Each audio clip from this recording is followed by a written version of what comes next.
저희는 이번에 한 달 일정으로 이렇게 다시 한국에 나오게 됐습니다.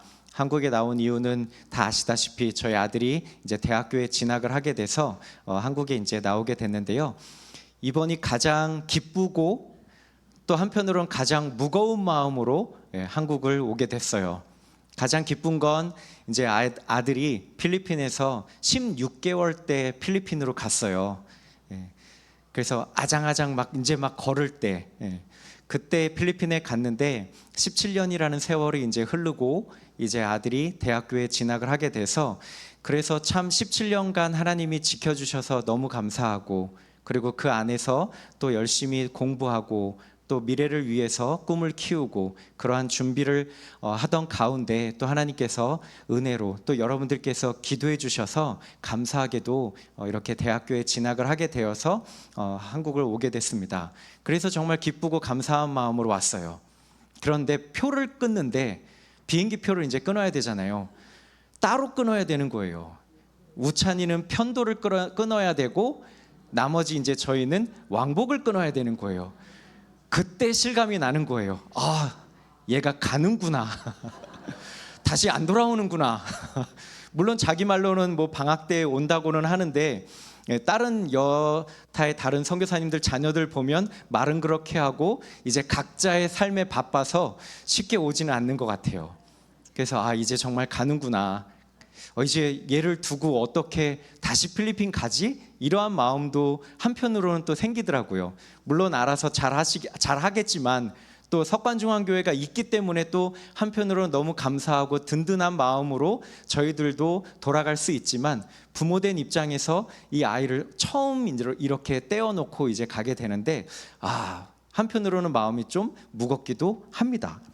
그렇지만 어떻게 생각하면 우리의 인생이 늘 그러지 않습니까? 때로는 어디를 떠나야 되고 누군가를 떠나 보내야 되고, 그러다 보면 또 그 빈자리를 하나님이 또다시 채워주시고, 선교도 그런 것 같아요. 때로는 하나님의 은혜를 주시고 때로는 사망의 음침한 골짜기와 같은 그러한 환경 속에서 좌절하고 낙심할 때도 있고, 그렇지만 여전히 다시 한번 그 주님으로 인해서 다시 힘을 내서 뚜벅뚜벅 앞으로 갈 수 있는 그러한 삶인 것 같습니다. 여러분, 그렇기 때문에 우리가 항상 살면서 고민해야 될 것은 우리가 어디에 살고 있는가. 우리는 참 많이 생각하는 것 같아요. 어디에 내가 있는가. 근데 정말 그게 맞는가? 라는 생각을 하게 됐어요.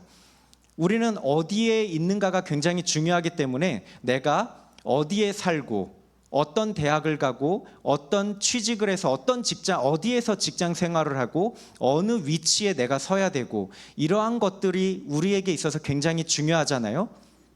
그러다 보면 자칫 너무 환경에 의해서 우리의 삶이 달라지고 환경에 의해서 우리가 정말 많은 영향을 받고 사는 것 같습니다.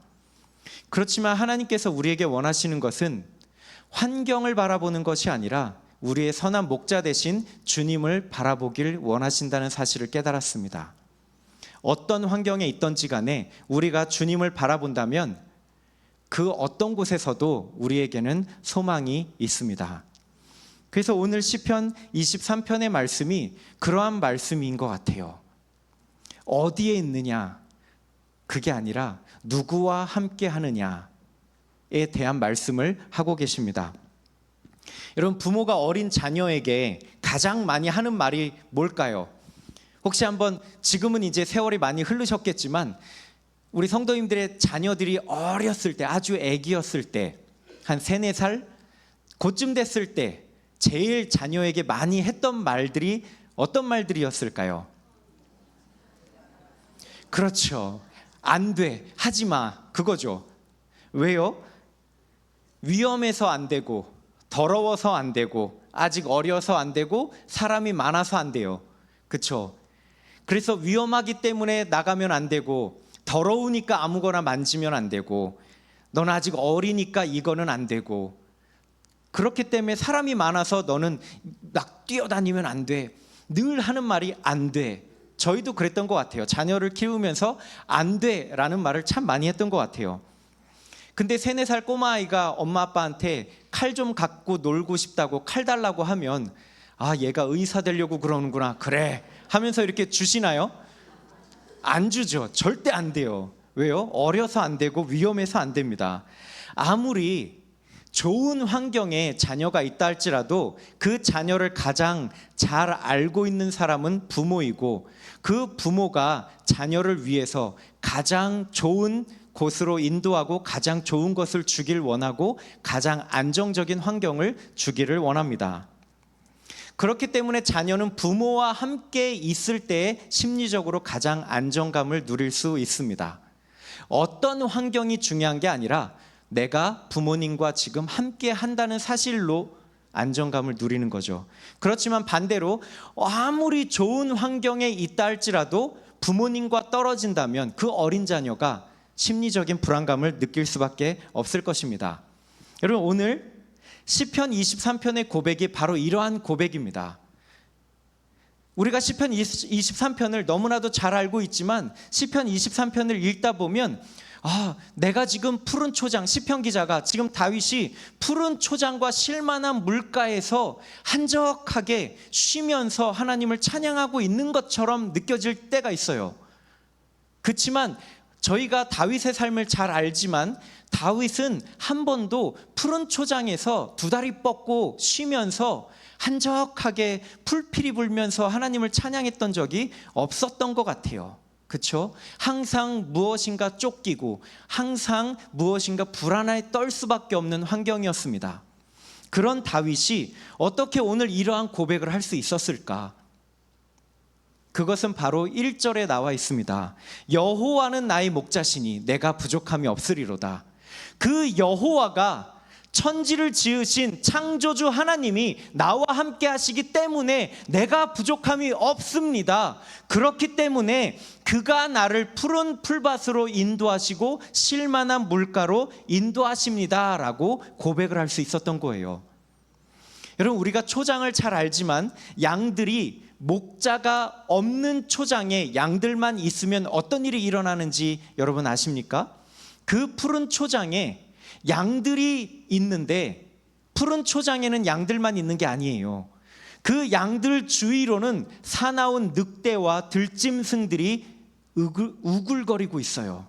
왜요? 목자 없는 틈에 양들을 잡아먹기 위해서 항상 푸른 초장의 주변에는 사나운 이리와 늑대, 들짐승들이 들끓고 있습니다.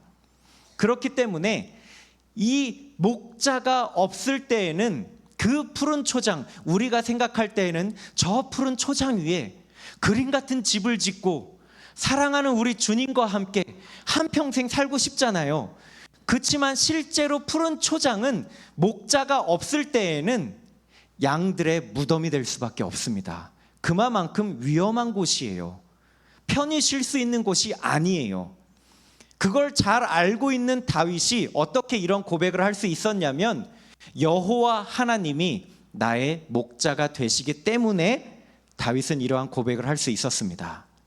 그리고 다윗이 고백하는 건 4절에 보면 내가 사망의 음침한 골짜기로 다닐지라도 해를 두려워하지 않을 것은 누가 나와 함께 하신다고요?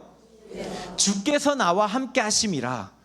우리의 환경이 정말 사망의 음침한 골짜기 같을지라도 그 환경에 의해서 내가 불안해하는 것이 아니라 그 환경 가운데에서도 주님이 나와 함께 하시기 때문에, 그 주님이 나를 지켜주시기 때문에 나는 평안함을 누릴 수 있다라는 다윗의 고백입니다. 여러분, 혹시 우리의 삶이 푸른 초장같이 느껴지십니까? 사망의 음침한 골짜기같이 느껴지십니까? 이제 두 마음이 드시죠? 어쩔 때는 푸른 초장 같다가 어쩔 땐 사망의 음침한 골짜기 같다가. 저도 그래요. 선교지에 있을 때 어떨 때에는 정말 푸른 초장 같아요. 일단 필리핀은 하늘도 예쁘고요, 자연 환경이 참 예쁩니다. 야자수가 있고요, 아주 멋있어요, 풍경이. 그래서 어쩔 때는 내가 이런 곳에 있다니, 그러면서 눈이 정화되고, 한국에 오면 적응이 안 되는 게 다 빌딩이고 높고 막 그러잖아요. 근데 필리핀에 있으면 완전 자연인처럼 살아갑니다. 세상이 온통 녹지고 푸르고 진짜 푸른 초장 같아요. 그런데 어떨 때는 사망의 음침한 골짜기 같이 느껴질 때도 있어요. 불안하고 막막하고 여기서 어떻게 버티지? 때로는 뜻하지 않은 어려움들이 있을 때마다 저도 역시 불안에 떱니다. 그럴 때마다 다윗은 어떻게 그 어려움을 이겨낼 수 있었을까? 다윗은 환경을 바라본 것이 아니라 목자 대신 여호와 하나님을 바라보았기 때문에 다윗은 그러한 두려움을 극복한 줄로 믿습니다. 여러분, 우리는 그래서 환경을 바라보는 것이 아니라 우리의 목자 대신 그 주님을 신뢰하고 그 주님을 바라봐야 될 줄로 믿습니다. 그러할 때 그 주님으로 인해서 우리는 정말 영적인 평안함, 푸른 풀밭에서 두 다리 쭉 뻗고 주님을 힘써 찬양할 수 있는 그러한 삶을 누릴 수 있게 될 줄로 믿습니다. 양의 비전은 오직 목자를 따라가는 것입니다. 이게 우리의 비전이 돼야 될 줄로 믿습니다. 우리의 선한 목자 대신 그 주님만 따라가야 돼요. 그런데 여러분, 때로는 우리가 내 삶의 목자가 되어 있지는 않습니까? 저도 매 순간마다 주님이 나의 목자라고 고백하고 주님을 따라가지만 때로는 내 삶이 내 것처럼 느껴질 때가 있어요. 내가 뭔가를 해야 될 것 같고 내가 주도적으로 뭔가를 해야 될 것 같고, 특히 선교사로 나가 있다 보니까 제가 모든 것들을 다 결정해야 되고 모든 것들을 다 이끌어 가야만 되는 것처럼 느껴져요. 그래서 때로는 굉장히 큰 부담감도 있고요, 때로는 굉장히 큰 책임감도 따르고요, 때로는 정말 불안합니다. 이게 옳은 선택일까? 이게 옳은 길일까? 그리고 때로는 생각했던 대로 뭔가 환경이 잘 이루어지지 않고 사역들이 잘 이루어지지 않으면 굉장히 불안해요. 왜 그럴까요? 제가 제 삶의 목자가 되어 있었기 때문에 그렇습니다. 여러분, 우리가 내가 내 삶의 목자가 되었을 때 특징이 뭔지 아시나요? 불평과 원망입니다. 환경을 탓하고 불평과 원망을 해요.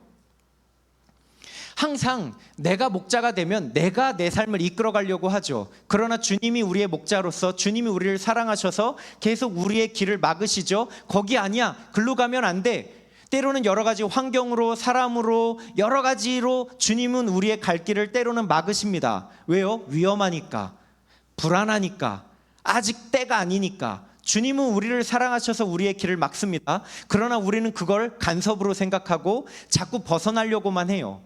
그러니까 자꾸 환경 탓을 하고 원망하고 불평합니다. 그러나 우리 삶의 진짜 문제는 환경이 문제가 아니라 우리가 진정한 주님의 양이 되지 못한 것입니다. 내가 양인데 마치 목자가 되려고 하는 것이 우리의 문제입니다. 그렇기 때문에 우리는 항상 이 시편 23편의 고백을 통해서 어디가 아니라 누구, 이 생각을 꼭 해야 되는 것 같아요.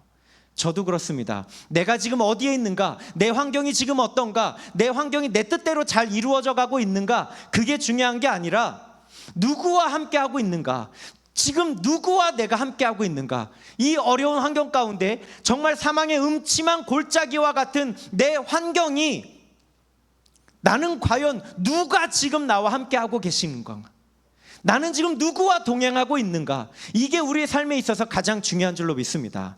환경이 중요한 게 아니에요. 어디에 있는가가 중요한 것이 아니라 누구와 함께하고 있는가가 우리의 삶을 결정하는 굉장히 중요한 키가 되는 줄로 믿습니다. 선교를 하다 보면요, 때로는 제가 모든 것을 결정해야 되기 때문에 제가 방향을 정하고 뜻을 정하고 스스로 판단할 때가 참 많이 있습니다. 그러나 지나고 나면 선교는 하나님이 하신다는 것을 깨달을 수밖에 없었습니다. 지금까지 모든 사역들을 하면서 제 뜻대로 된 건 하나도 없어요. 저는 처음에 선교지로 갔을 때에는 처음에는 찬양 사역을 하려고 했어요. 저는 석관중앙교회 오후 예배 때가 너무 좋아요. 정말 행복해요. 왜요? 제가 석관중앙교회에 있었을 때 다드림 찬양단을 인도했기 때문에 아직 그때 원년 멤버 우리 이선아 집사님도 계시고, 그래서 다드림 찬양단을 하면서 오후 찬양 예배 때 저도 참 많은 은혜를 받고 힘을 얻었었거든요. 그래서 정말 너무 좋아요.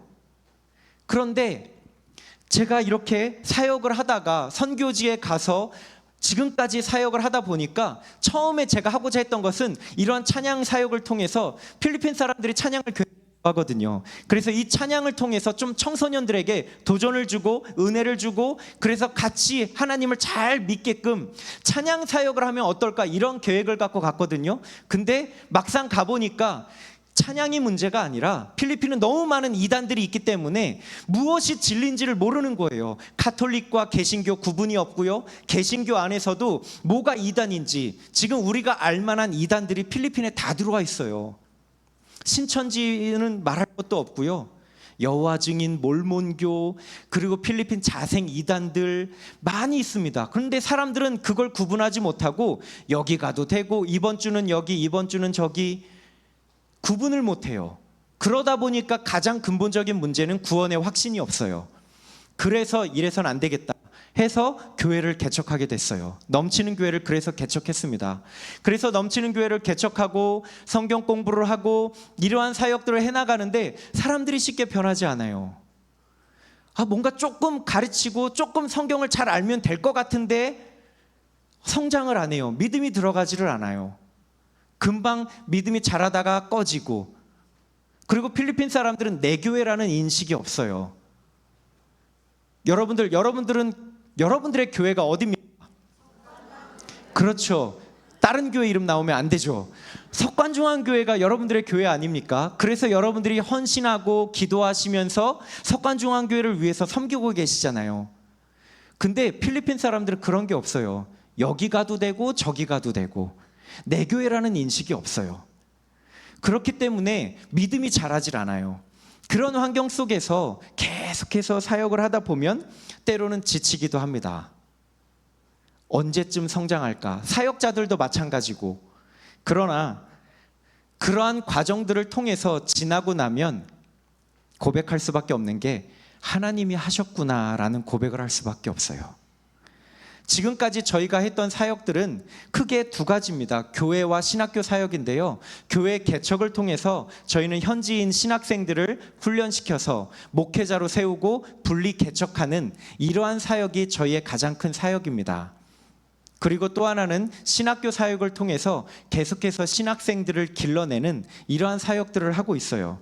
그러면서 계속해서 지역 복음화를 위해서 또 영적인 지도자를 길러내는 이러한 사역들을 감당하고 있습니다. 그러나 이 모든 사역을 제가 계획하고 애쓰고 노력한다 할지라도 결국은 하나님이 하셨습니다.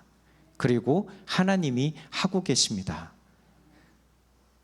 제가 깨달은 것은 하나님의 선교에 저는 그저 동참하고 있는 것입니다. 그리고 우리 석관중앙교회도 마찬가지예요. 하나님의 선교에 우리 모두가 동참해서 하나님이 하시는 일에 우리는 그저 주님을 따라가고 있는 것입니다. 그때 하나님이 일하십니다. 그래서 지금 이제 영상을 잠깐 이제 보려고 하는데요. 이 영상은 저희가 지금까지 어떻게 사역을 했는지 보시면서 선교사가 이런 사역을 했구나가 아니라 선교사를 통해서 여러분들의 기도를 통해서 우리 석관중앙교회를 통해서 하나님이 어떻게 일을 이끌어 가셨는지 우리가 그것들을 바라봤으면 좋겠습니다. 혹시 영상 준비되셨으면 틀어주시면 감사하겠습니다.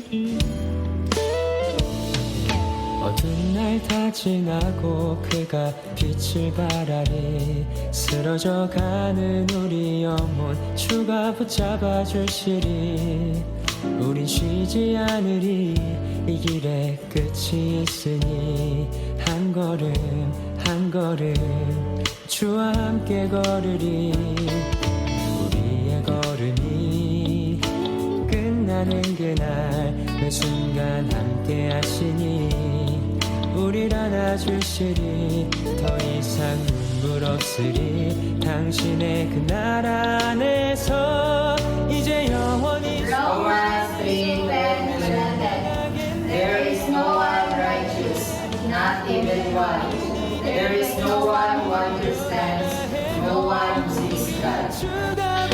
잡아주신 그 한 소망 있으니 어둠의 조각조차 그곳에 발들이지 못해 당신의 나라에 우리 영원히 거하네.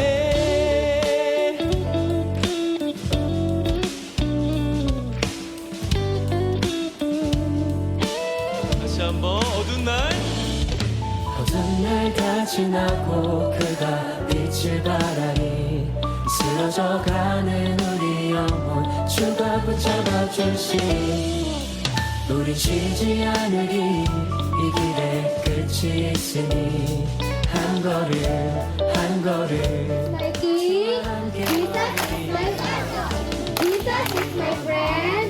Jesus is my everything. I praise Jesus. 이사는 하시니 우린 안아주시니 더 이상 눈물 없으리 당신의 그 나라 안에서 이제 영원히 주품 안에서 우리 찬양하겠네.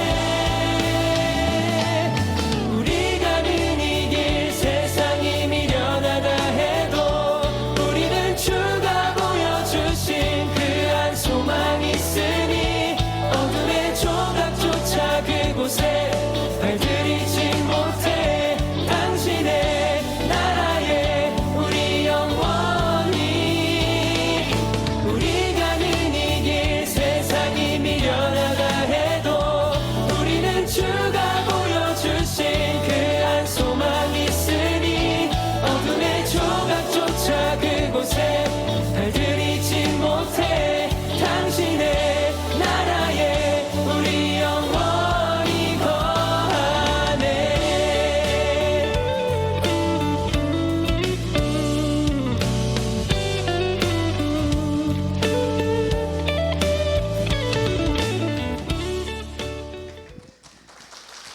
네. 여러분 하나님의 일하심이 보이십니까? 네. 저는 너무 잘 보여요. 왜요? 제가 한 게 아니니까. 우리가 한 게 아니라 하나님이 하셨습니다. 그렇지만 저희를 통해서 하나님이 이렇게 일들을 이루어 가시는 줄로 믿습니다. 여러분 정말 사역을 하다 보면 때로는 욕심도 생겨요. 잘하고 싶은 마음도 있고요.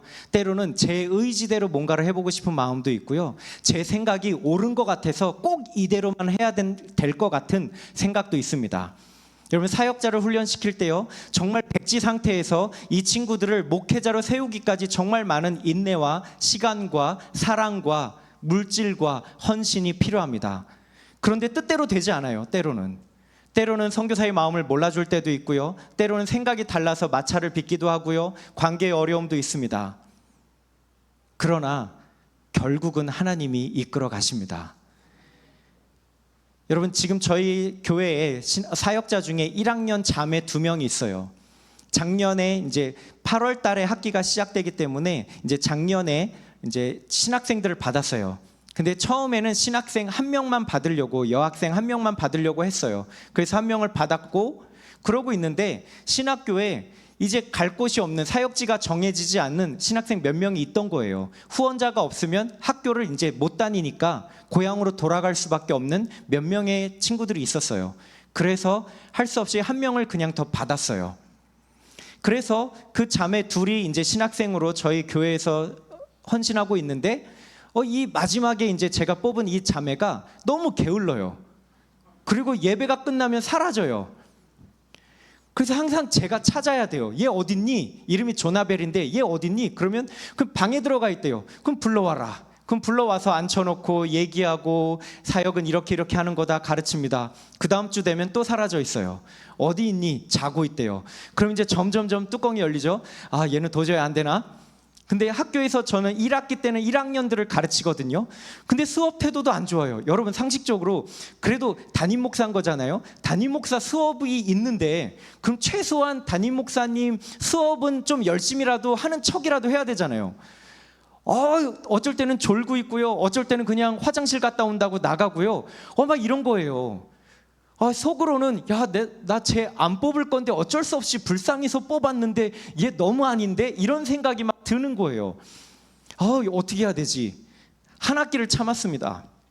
한 학기를 참는데 속은 막 50대 50인 거예요. 일찌감치 일찌감치 포기를 시켜야 되나? 집에 돌려보내야 되나? 아니면 그래도 끝까지 붙들고 가야 되나? 이러한 고민들을 참 많이 했습니다. 안 바뀌니까요. 그런데 지난 1월 달에 이 자매 아버지가 돌아가셨어요. 근데 이 자매가 굉장히 지방에서 무슬림 지역에서 이제 온 건데 아버지가 돌아가셨어요. 그래서 아버지가 돌아가셔서 급하게 이제 장례를 치르고 저희도 이제 거리가 먼데 무슬림 지역이기도 하고 그런데 이제 어쨌든 사역자 아버지가 돌아가셨으니까 이제 그 고향에 가서 이제 위로 예배를 드립니다. 그런데 그 가족들이 너무 고마워하는 거예요. 그러면서 하는 얘기가 아버지가 이 딸이 신학교 갔다고 너무 좋아했다는 거예요. 아버지도 그 교회를 잘 섬기시는 어떤 정식 신학을 공부하신 분은 아닌데 교회를 섬기시고 설교도 하시고 했대요. 목회자로 이렇게 헌신을 하신 분이래요. 그런데 유일하게 이 딸이 신학교에 가니까 이 아버지가 너무 행복하셨다는 거예요. 그래서 이 딸을 너무 자랑스러워 하셨다는 거예요. 그런 걸 보니까 그런데 그 딸이 이제 선교사 교회로 가서 사역을 하게 됐다는 소식을 듣고 너무 또 행복하셨다는 거예요. 그 말을 듣는데 속에서 얘를 그냥 내쳐야 되나 바다 끝까지 품어야 되나 이 고민을 했던 제 자신이 부끄러워지면서 아버지 대신 내가 품어야 되나 보다. 하나님이 붙여주셨다. 그렇게 생각을 하고 생각이 바뀌게 됐어요. 그리고 장례를 치르고 이제 이 딸이 돌아왔습니다. 그런데요, 놀라운 건 그렇게 아버지를 잃고 나서 그리고 또 선교사가 저하고 아내가 그곳까지 가서 위로 예배를 드려주고 이거에 대한 감동이 있었나 봐요. 갑자기 변화되기 시작했어요. 예배가 끝나면 사라지던 자매가 계속 교회 본당에 있어요. 그리고 사람들에게 다가가기 시작하는 거예요. 그러면서 이제 사역을 진짜 하게 된 거예요. 여러분, 만약에 이런 일이 없었으면 아마 저는 참다 뚜껑 열려서 야, 넌 아닌갑다 가라 했을 것 같아요. 그런데 이런 계기를 통해서 하나님이 이 자매를 만져주시더라고요. 그래서 지금은 사역을 굉장히 잘합니다. 너무 행복해요. 여러분, 누가 있을까요? 하나님이 하세요. 제 생각에는 너무 안 맞아요. 제 생각은 틀린 것 같아요. 제 생각에는 이거 아닌 것 같아요. 그런데 하나님이 결국은 하시더라고요. 여러분, 제스토니 전도사도 오랫동안 그 안에 제사 전도사는 저희하고 처음 개척할 때부터 같이 있었고 그리고 제스토니 전도사와 결혼하면서 저희 교회를 오랫동안 섬겼습니다. 그리고 이제 올해 이제 분리 개척을 하기 위해서 개척 준비하기 위해서 그 제사 고향으로 가서 지금 이제 장소를 알아보고 있고 이제 사역을 준비하고 있어요. 그런데 저희로서는 이게 저희의 비전이고 분리 개척하는 게 당연한 건데 남아있는 저희로서는 넘치는 교회로서는 이제 저희는 또 다시 새로 시작을 해야 되는 거예요. 신학생들을 또 훈련시켜야 되는 겁니다. 그런데 제스토니 전도사 부부가 나가고 나니까 지금 저희 교회는 3학년 신학생 남자 여자 2명이 있고 2학년 남자 신학생 1명 그리고 신학생 1학년 자매 2명이 있어요. 이렇게 5명이 있는데 이 친구들이 예전만큼 여러분 잘 아시는 케어 목사만큼 주비 전도사만큼 이런 열정이 별로 없는 것 같아요. 이 신학생들이 좀 그게 항상 마음 가운데 부담이었거든요. 어떻게 해야 되나. 그런데요, 이 제스토니 전도사 부부가 분리 개척 준비를 위해서 나가고 나니까 이제 신학생들이 달라져요. 더 책임감을 갖고 자신들이 일들을 해나가는 거예요. 그런 거를 봤을 때 역시 하나님이 하시는구나. 저는 포기만 안 하면 되는구나. 정말 그렇습니다. 포기만 안 하면 되는구나. 선교는 주님이 하시는구나. 그래서 지금 3학년들이요, 지난 여름에도 여름 사역을 하는데 여름 성경학교처럼 하는데요, 예전 같으면 저희가 같이 앉아서 설교를 체크하고 프로그램을 체크하고 다 이렇게 해줬어야 되는데 이번에는 저희가 뒤로 싹 빠졌어요. 어떻게 되나 보려고. 그런데요, 이 3학년과 이 나머지 신학생들이 스스로 너무 프로그램들을 잘 준비해서 여름 성경학교가 잘 맞춰졌고요. 그래서 아까 산지족 사역 잠깐 보셨죠? 여기가 그 1학년 얘를 포기 안 해 만에 했던 이 자매 고향에 가서 저희가 여름 성경학교를 해준 거예요. 하루. 한 번도 그런 어린이 사역을 경험해 본 적이 없는 거예요. 아예 그런 사역이 없대요. 그래서 그곳에 가서 여름 사역도 하게 되었습니다. 여러분, 그러다 보니까 신학생들이 달라지고 성장하고 책임감을 갖게 되더라고요. 여러분, 그런 것들을 보니까 내 욕심으로, 내 열정만으로 되는 것이 아니라는 것을 깨달았습니다. 그리고 OFC 출신 사역자들, 넘치는 교회 출신 사역자들이 이제 계속해서 예수중심 교회가 세워지고요, 바왕 교회가 세워지고 아포콘 교회가 세워졌습니다. 그래서 많은 사역자들이 저희 교회에서 배운 대로 지금 열심히 자기가 있는 그곳에서 목회를 열심히 하고 있어요. 근데 그 친구들도 마찬가지였어요. 신학생일 땐 답이 안 나왔고 때로는 참 많은 그런 관계의 갈등들도 있었습니다. 그러나 시간이 지나면서 하나님을 만나고 그 주님의 사랑을 경험함으로 말미암아 지금은 한 교회의 목회자로 든든히 세워져 가고 있는 것을 보게 되었습니다. 그래서 깨달은 것은 지금까지 모든 선교의 이 과정들을 통해서 제가 하나님이 저를 훈련시키신 것은 내려놓는 훈련이었습니다. 그리고 주님을 나의 목자로 인정하고 주님을 따르는 훈련이었습니다. 모든 것을 다 내려놓고 주님을 바라보니까요, 이제 마음이 편안해져요. 예전에는 제가 뭔가를 해보려고 했는데 내 열정으로, 내 생각으로, 내 계획을 가지고 뭔가를 해보려고 했는데 그때마다 뜻대로 안 되면 스트레스고 뜻대로 안 되면 좌절하고 실망했는데, 이 모든 것을 내려놓고 주님이 나의 목자셨지, 주님이 나의 목자시고 선교는 하나님이 하시는 것이지, 그것을 깨닫고 나서 주님을 의지하니까 그 순간부터 마음의 평안이 찾아옵니다. 환경이 중요한 게 아니었어요. 저는 아직도 더위에 약해서 덥고 땀을 많이 흘리면 두통이 와요. 편두통이 심해요. 그래서 그때마다 하나님이 주소를 잘못 적으셨나? 러시아로 보내야 되는데 여기로 왔나? 그런 생각 참 많이 했습니다. 왜 이렇게 육신에 연약한 저 같은 사람을 선교사로 필리핀으로 보내셨을까? 때로는 저도 답답해요. 뭔가 해보려고 하면 아프고 해보려고 하면 쓰러져 있고, 그럴 때마다 정말 너무 답답해요. 기도로 해결될 부분이 아니더라고요. 때로는 기도와 약이 병행해야 됐습니다. 그래서 약을 먹고 그렇게 있는데 왜 하나님이 나를 여기에 보내셨지? 왜 내 마음대로 마음껏 이렇게 할 수가 없지? 참 답답했는데 깨달은 것은 무엇이었냐면, 육신의 연약함이 있을지라도, 환경이 열악할지라도 그 안에서 하나님은 선교를 이루어가고 계신다는 사실입니다. 육신이 연약한 건 제 문제죠. 제 육신이 연약하다 해서 하나님의 선교가 막히는 것은 아니었습니다. 여러분, 여러분들도 이러한 마음을 가지고 사셨으면 좋겠어요. 육신의 질병도 있습니다. 환경의 어려움도 있습니다. 그러나 그 환경이 정말 사망의 음침한 골짜기와 같이 느껴질지라도, 때로는 나의 가정이, 때로는 나의 직장이, 때로는 나의 모든 환경이 사망의 음침한 골짜기와 같다 할지라도, 환경이 중요한 것이 아니라, 내가 어디에 있느냐가 중요한 것이 아니라 누가 지금 나와 함께 하시는지를 우리가 다시 한번 발견했으면 좋겠습니다. 저도 항상 환경을 바라볼 때마다, 낙심할 때마다 다시 한번 깨닫는 것은 환경이 아니라, 지금 내가 어디에 있느냐가 중요한 것이 아니라 주님이 나와 함께 하시지, 선한 목자 되신 주님이 나와 함께 하시지, 나를 위해서 자신의 모든 것을 내어주신 진정한 목자이신 예수 그리스도가 나와 함께 하시지, 그 주님이 나와 함께 하신 그곳이 푸른 초장이요 실만한 물가인 줄로 믿습니다. 중요한 것은 우리의 목자가 누구이신가를 항상 기억하시길 소망합니다.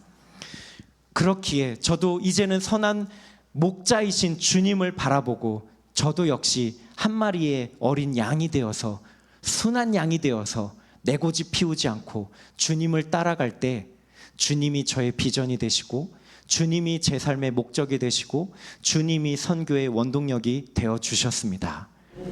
그래서 지금은 선교지가 너무 행복하고 감사해요. 여전히 더워요. 여전히 더워서 땀 뻘뻘 흘리고 머리도 아파요. 그럼에도 불구하고 선교지가 푸른 초장과 같습니다.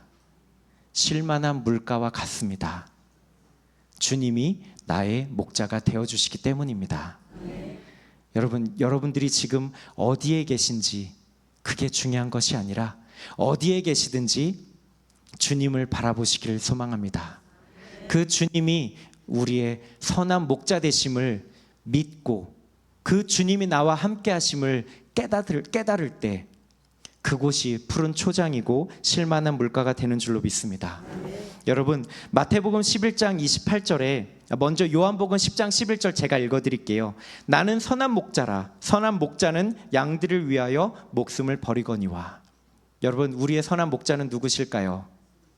예수 그리스도시죠. 우리를 위해서 죽어주신 안 계십니다. 주님이 우리의 진정한 선한 목자이십니다. 그런데 그 주님이 우리에게 이렇게 말씀하세요. 마태복음 11장 28절 말씀에 보면 수고하고 무거운 짐진 자들아 다 내게로 오라. 내가 너희를 쉬게 하리라. 여전히 우리는 일이 있습니다. 여전히 문제가 있어요. 여전히 우리의 삶에 멍해가 있습니다. 그러나 주님이 우리에게 말씀하십니다. 수고하고 무거운 짐진 자들아, 그 짐 가지고, 그 아픔 가지고, 그 어려움 가지고 내게로 와라. 내가 너희를 쉬게 해주겠노라. 주님 말씀하십니다. 저도 여태까지 그랬던 것 같아요. 저는 항상 푸른 초장이 어디일까? 어디가 과연 편할까? 어디가 과연 숨 쉴 만한 곳일까? 어디가 정말 내가 편안함을 느낄 수 있는 곳일까? 늘 그거에 많은 초점을 맞췄던 것 같아요. 어떻게 하면 선교를 잘할 수 있을까? 어떻게 하면 선교가 조금 더 쉬울까? 어떻게 하면 선교에 많은 열매를 맺을 수 있을까? 항상 환경을 봤던 것 같아요.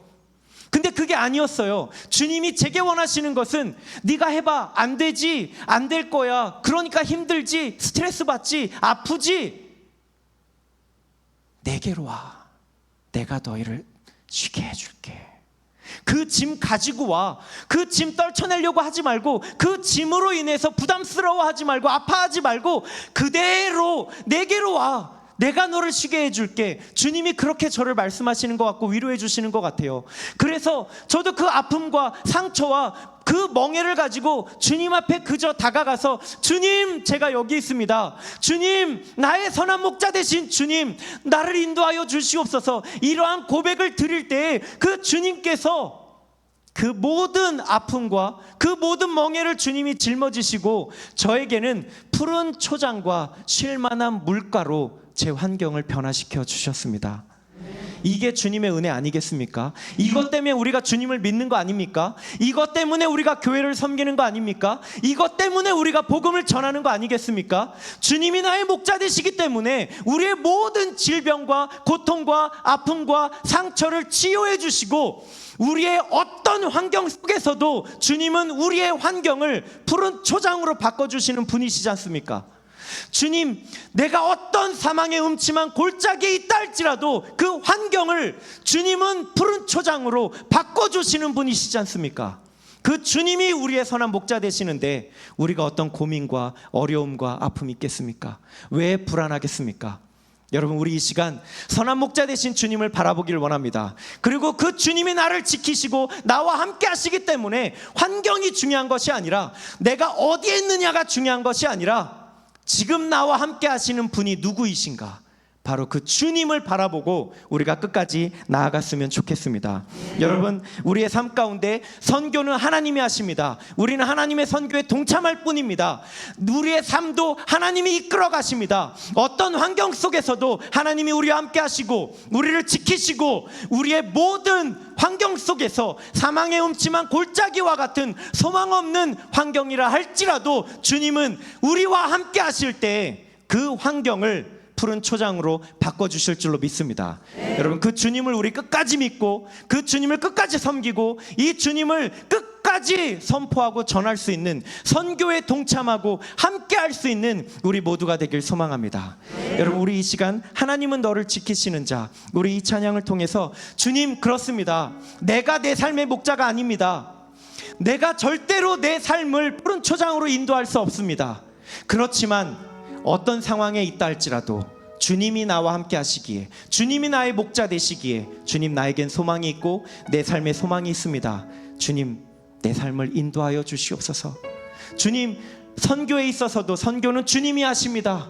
저희는 오직 주님의 선교, 하나님의 선교에 동참하고 오직 주님만 따르겠습니다. 주님만 바라보겠습니다.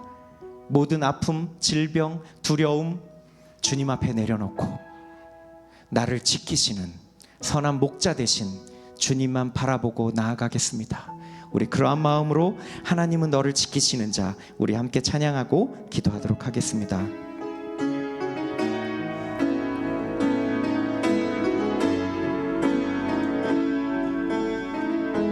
하나님은 너를 지키시는 자, 하나님은 너를 지키시는 자, 너의 우편에 그늘 되시니 낮의 해와 밤의 달도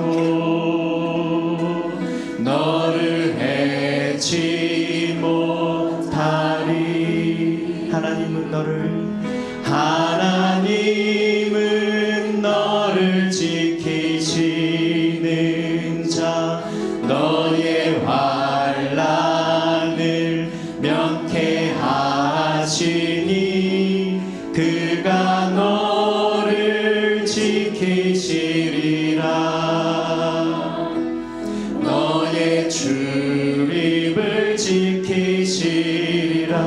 눈을 들어 산을 보아라. 눈을 들어 산을 보아라. 나의 도움 어디서 오나. 천지 지으신 너를 만드신 여호와께로. 우리 두 손 들고 다시 한번 눈을 들어 산을 보아라. 너의 도움 어디서 오나. 천지 지으신 너를 만드신 여호와께로다. 여호와께로. 우리 다시 한 번만 고백하겠습니다. 눈을 들어 산을 보아라. 너의 도움 어디서 오나. 천지 지으신 너를 만드신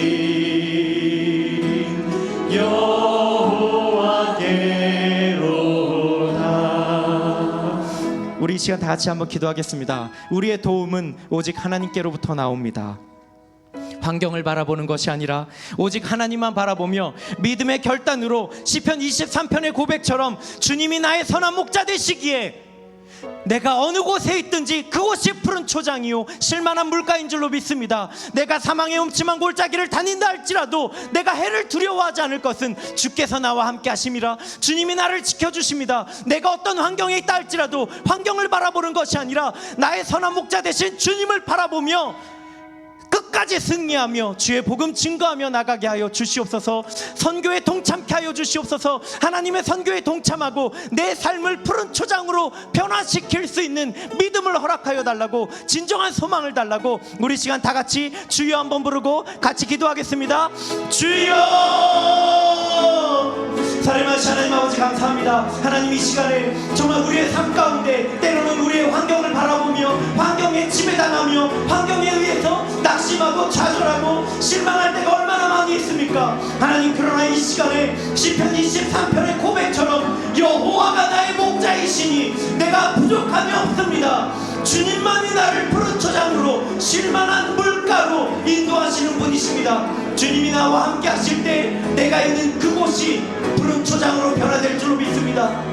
주님이 나와 함께 하시기에 내가 어디에 있든지 간에 그 안에서 참된 소망을 발견하며 삶의 목적을 발견하며 주님과 함께 동행하는 삶을 살 수 있음을 고백합니다. 주여, 우리의 삶이 푸른 초장이 되게 하여 주시옵소서. 하나님, 선교지가 푸른 초장이 되게 하여 주시고 내 삶의 터전이, 가족이, 교회가, 직장이 푸른 초장이 되게 하여 주시옵소서. 주시옵소서. 주님이 함께 하실 때 가능합니다. 주님이 나의 선한 목자 되실 때 가능합니다. 주여 붙잡아 주시옵소서. 하나님, 우리의 삶 가운데 어떤 어려움이 있든지 간에 끝까지 주님 붙들고 의지하며 주님이 나의 목자 되시며 나는 주님의 양입니다. 오직 주님께 순종하며 나아갑니다. 내 삶을 책임져 주시옵소서. 오직 주님만 바라보고 나아갈 수 있는 우리의 삶이 될 수 있도록 주님 붙드시고 인도하여 주시옵소서. 하나님 감사합니다. 오직 주님이 우리의 선한 목자 되시니 감사합니다. 우리가 사망의 음침한 골짜기를 다닌다 할지라도 해를 결코 두려워하지 않을 것은 오직 주님이 우리의 선한 목자가 되시기 때문입니다. 하나님, 계속해서 주님만 따르게 하여 주시옵소서. 선교에서나 아니면 교회를 섬김에 있어서, 복음을 증거함에 있어서 어디에서든 나를 지키시고 인도하시는 선한 목자 되신 그 주님만 바라보고 나아가게 하여 주시옵소서. 감사드리며 예수님 이름으로 기도드리옵나이다. 아멘.